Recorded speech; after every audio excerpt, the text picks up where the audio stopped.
Ethan sat alone in his wooden cabin, deep in the cold forest of planet Varela. Snow was falling outside, soft and silent. The only sound was the crackling of the fire in his old heater. He was sipping hot water, staring at the dancing flames, when he heard it, a loud knock. It wasn't normal. It wasn't gentle.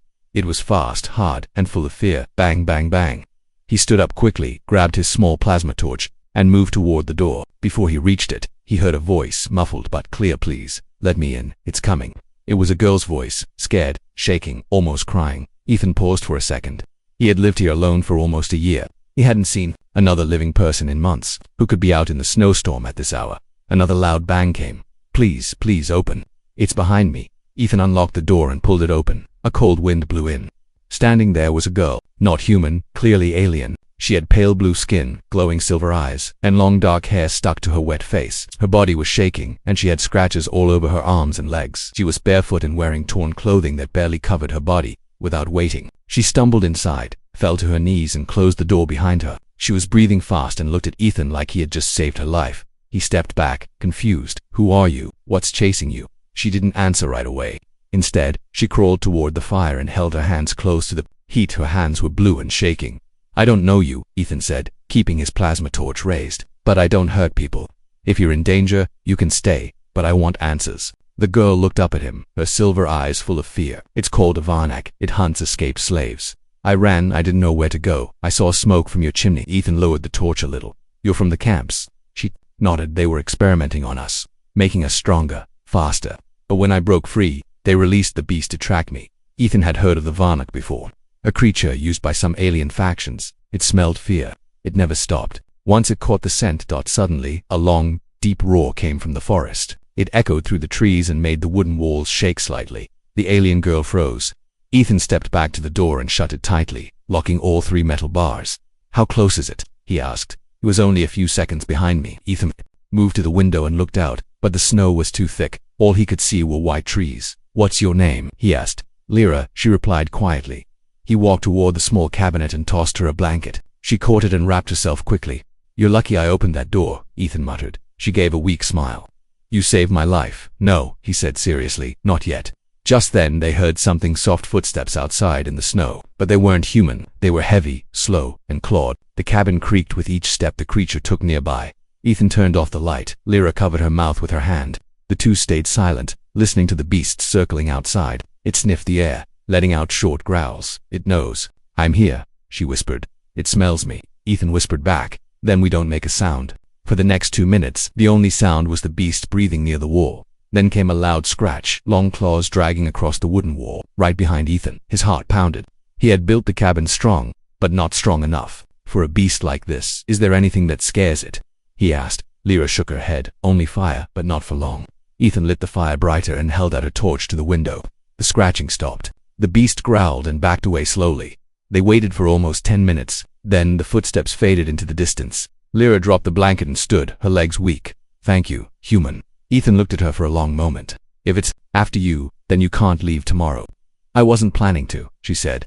And in that moment, Ethan knew he wasn't just dealing with a scared girl. He had invited something dangerous into his home. Not the beasts. Her. The morning. Light was pale and cold. Thin sunbeams pushed through the frosty window, but nothing felt warm inside the cabin. Ethan stood by the door, gripping his plasma torch. Lyra was asleep on the floor beside the fire, wrapped in blankets, her breathing soft and slow. Eyes hadn't closed all night.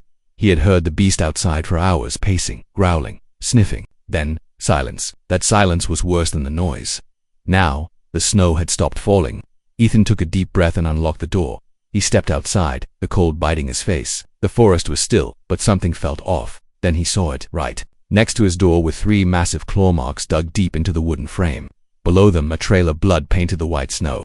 Drops, then splashes, leading off into the woods. He followed them carefully, every step slow and silent. The blood wasn't red, it was dark green, thick and sticky. And it wasn't just one trail. There were 2. Something had bled here and something else had chased it. After 30 steps, he found the remains of a broken drone.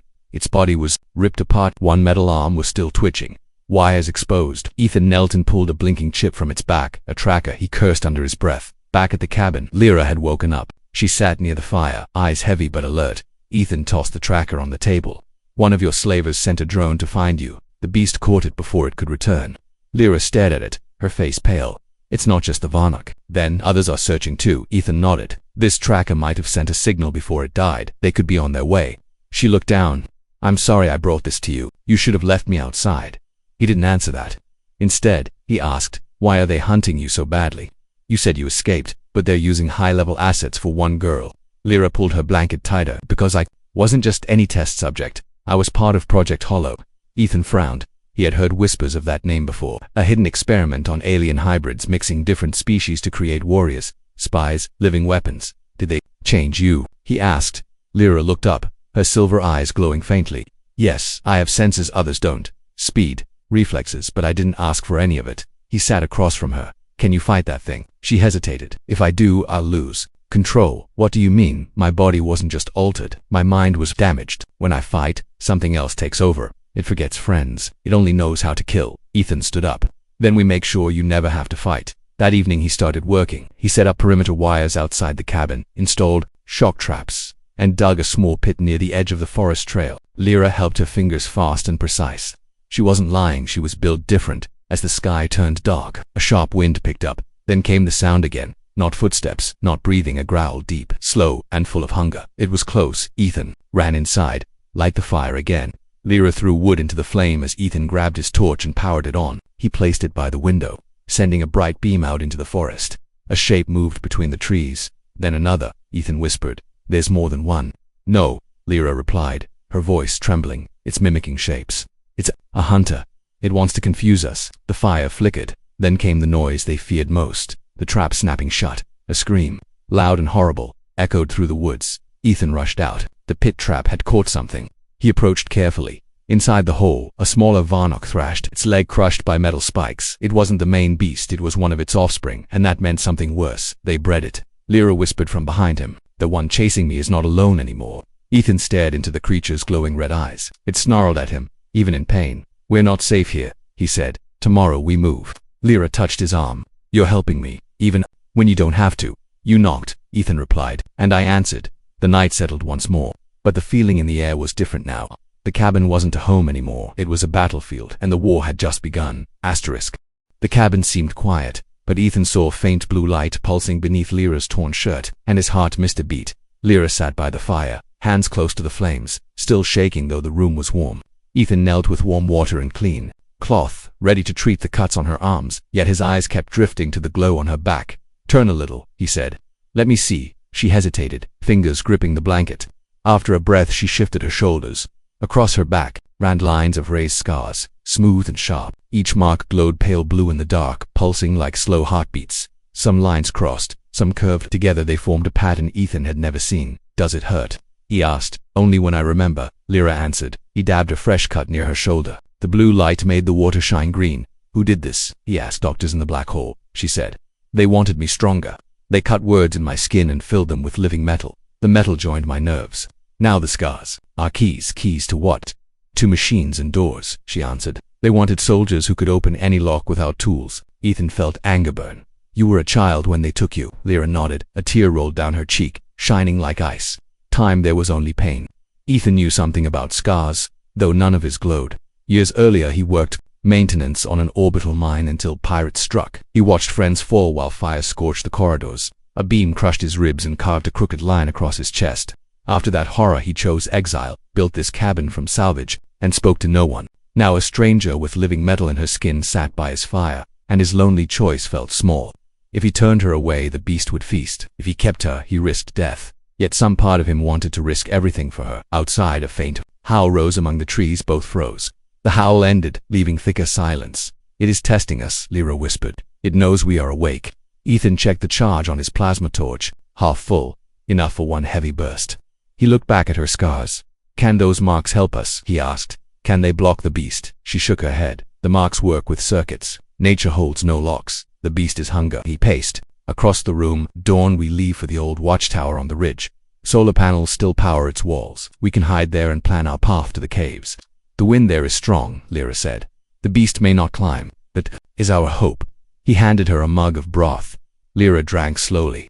The blue glow dimmed. She looked at him. "I fear losing control," she said. "When I fight, something else takes over. It forgets friends." "I will not fear you," Ethan answered. "If your power saves us, use it." A sharp crack sounded outside. Wood had broken under weight. Ethan moved to the window and lifted the edge of a cloth. Tracks in the moonlit snow were new, large, deep, close. "It is here again," he whispered. Lyra rose, fear and fire in her eyes. She walked to the table, blue scars, bright as she pressed her palm to the tracker chip Ethan had found. The chip flickered and died. "What did you do?" he asked. "I told it to sleep," she said. "No more signals tonight." A wet sniff came from beyond the wall. The beast breathed in their scent. Ethan extinguished the lamp. The room fell, dark except for her marks. She looked fragile, yet carved from stars. The beast scratched the wall, slower this time, learning the log pattern. Dust drifted from the ceiling.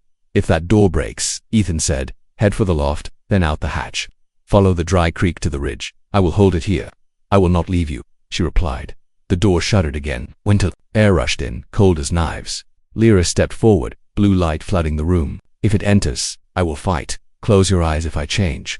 Ethan met her gaze. "We stand together then." Snowflakes drifted through the crack. The beast waited, measuring prey. Ethan and Lyra stood side by side, torch and scars bright against. The dark hearts hammered, breath clouded the air. The final test had begun, and dawn felt very far away. Ethan had never set traps for something like this before. He had hunted beasts in the woods, tall stags, tree crawlers, even snow vipers, but none of them left claw marks taller than a man or growls that shook the ground down. Every step he took outside felt like walking through a graveyard that hadn't been dug yet. Lyra walked beside him, silent, eyes scanning the trees like she was watching shadows that moved faster than light. She hadn't slept. Neither had he. They moved deeper into the forest, far enough from the cabin to set traps without drawing the beast to the door.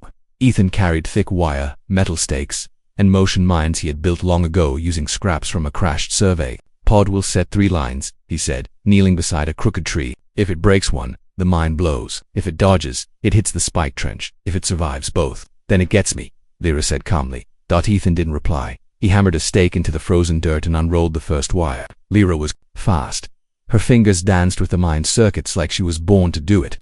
She twisted open its panel and pressed one glowing finger to the center. The green light blinked. "Armed. You were trained for this," Ethan said, watching her. "No," she replied. "I was changed for this." They moved tree to tree, setting lines and traps until the forest floor looked like a quiet war zone. Each trap hidden, waiting. Each wire set at beast level, not human. Ethan was checking the last motion mine when Lyra suddenly froze. "Something's wrong," she said. He turned. "What?" She knelt and brushed snow aside. Underneath, a trail of dried black sludge. Blood, but not beast blood. Not hers either. It had the shimmer of machine oil. Lyra followed the trail with her eyes. Then she pointed. A few meters ahead, half covered by branches, was the twisted wreck of another drone. Its head was smashed and one of its legs was missing. She stepped closer, then gasped. "Look at this." Inside the drone's chest, carefully tucked in between broken wires, was a small glowing box. It blinked once every few seconds, red, pulsing, alive, a tracking beacon, Ethan said. "But this one's bigger than the last." Lyra touched the edge of the box. "It's not just a tracker, it's a tagger." "What's that?" "If the beast kills something marked by this, it collects DNA. They're gathering data. They're studying the kills." Ethan's stomach tightened. "Which means they're watching." "Always," she said softly. Suddenly a sharp crack echoed through the woods. A tree snapped in the distance. Not from wind. Something heavy had passed through. The sound was followed by deep panting. They looked at each other. "It's nearby," Ethan said. "We need to get back now." They ran fast but silent, moving like ghosts through the trees. But halfway to the cabin, a low growl rolled across the ground. Lyra's foot slipped on ice, and she tumbled. Ethan grabbed her arm and pulled her up, but the growl was closer now. Then came the scream. It wasn't Lyra. It wasn't Ethan. It was high-pitched, synthetic. The scream of a machine. Dying. One of the mines had gone off. They didn't stop. They reached the cabin door just as snow exploded behind them, a shape flying through the air. Black, scaled, and massive. Ethan slammed the door shut and dropped the crossbar. Boom! The beast hit the wall like a boulder.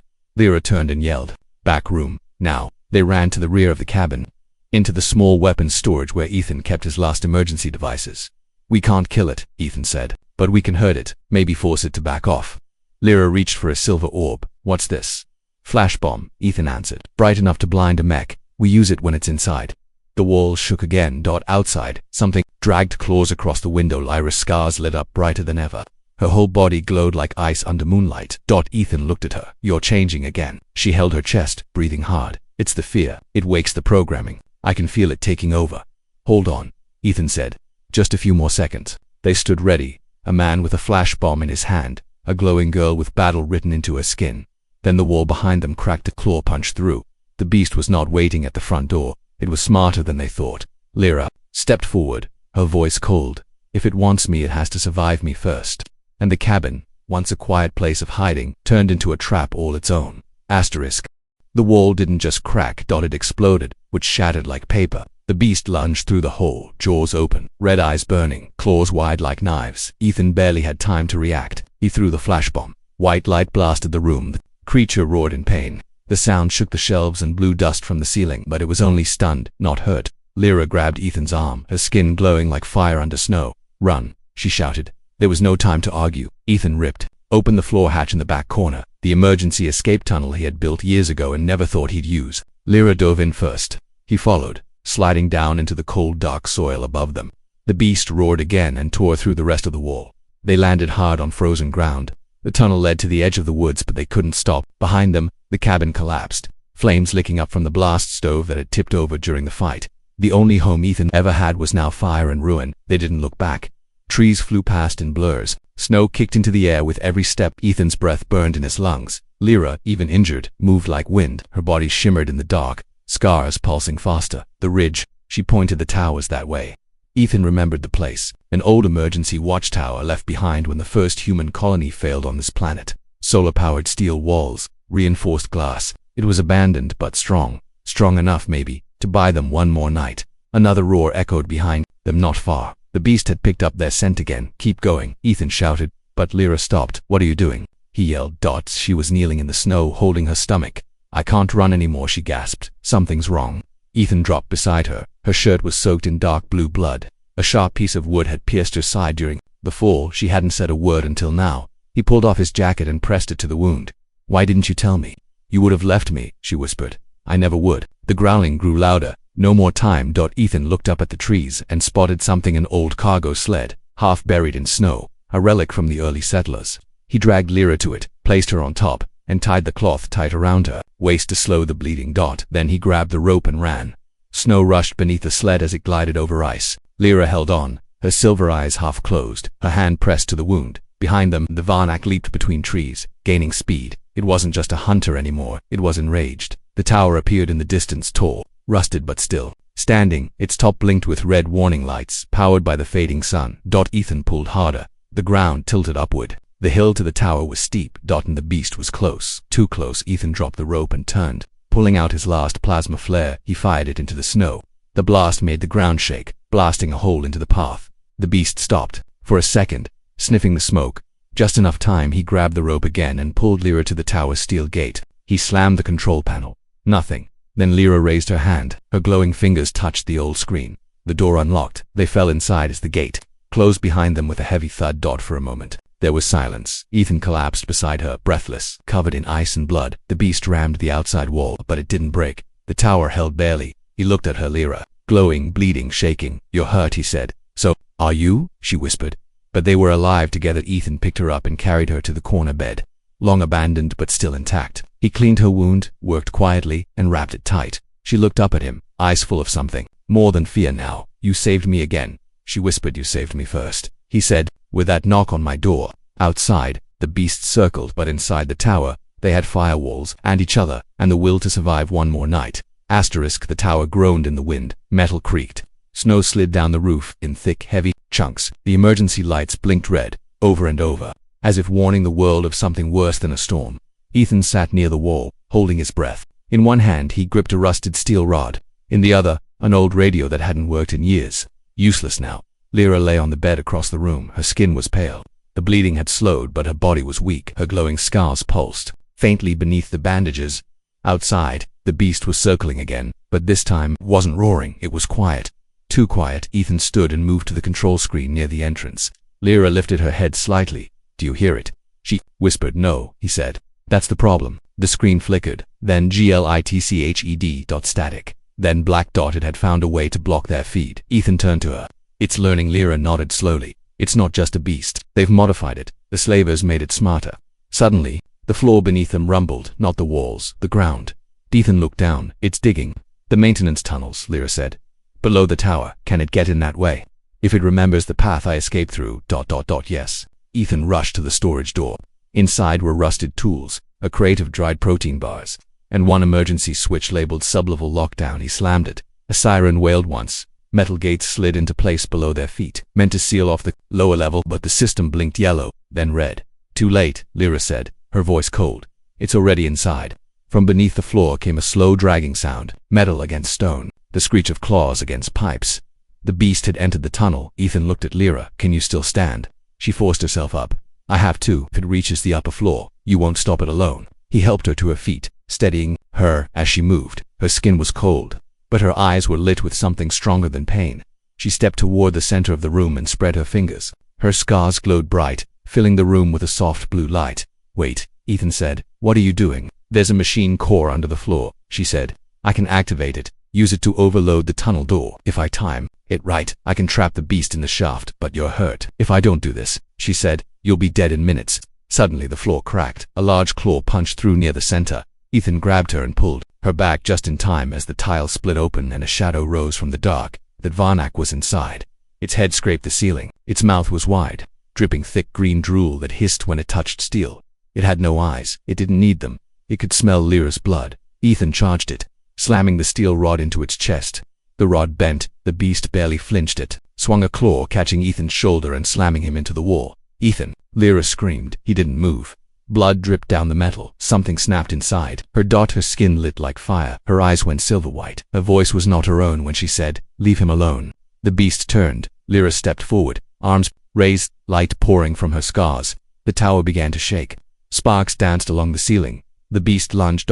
She moved faster. Her hand struck the ground. The hidden core flared to life. A shockwave burst upward. The room exploded in blue-white energy. The creature was caught mid-lep, frozen in light, twitching violently. Lyra fell to her knees. Her body shook. Now, she whispered, close the gate. Ethan, bleeding and dizzy, crawled to the panel and slammed the switch again. This time it worked. The emergency seal dropped. Metal plates slamming shut, slicing through part of the beast's leg. A roar filled the tower as the creature vanished below, sealed underground. Trapped in the electric grid. Silence followed. Then only the sound of Lyra collapsing. Ethan crawled to her side. You did it.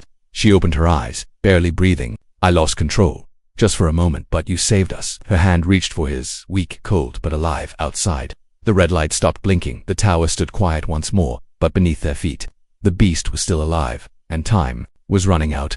Asterisk. The tower was quiet again. Too quiet. Below the floor, the Varnak was still alive, trapped, injured, and furious. It hadn't made a sound in over an hour, but Ethan knew that silence was only the eye of the storm. He sat beside Lyra, who was still barely conscious. Her pulse was weak, and her skin had lost its glow. The energy surge had drained her. The scars on her back had dimmed to a faint blue shimmer. I can't feel the core anymore, she whispered. It burned out. Ethan pressed his hand to her cheek. You saved both of us. That's enough. She gave a slow nod. But the beast isn't dead. It'll break out. He looked around the room. The walls were scarred. The support beams had cracked. The steel wasn't made to hold a creature like that.